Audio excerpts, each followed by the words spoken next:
125 grama divlje riže, hladna voda.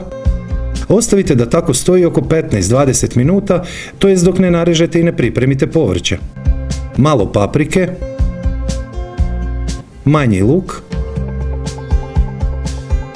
mrkva, malo poriluka, malo kupusa,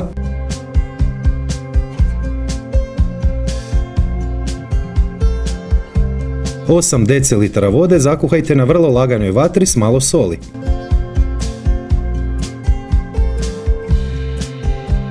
Rižu sada operite i procijedite.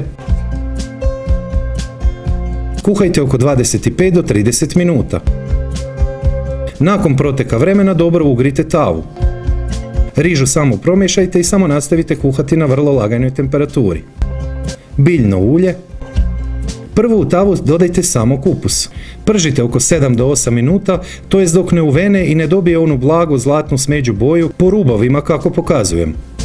Sada dodajte preostalo povrće i opcionalno ako imate i volite 100 g zamrznutih mahuna i 50 g zamrznutog graška. Kratko promiješajte pa dodajte čili, 20 g šećera, najbolje smeđi. Nastavite još oko 10 minuta. 250 g odmrznuti miks plodova mora ili miks za rižoto s plodovima mora, ovisi kako piše na pakiranju. Nastavite još oko 5-6 minuta. 3 do 4 velike žlice soja sosa. Dobro upržiti nekoliko minuta. Sada umiješajte divlju rižu zajedno s tekućinom ako je eventualno nešto ostalo. Svakako preporučujem da u tavi bez ulja kratko popržite malo indijskih oraščića badema, ali i pinjola. Ne predugo, pazite.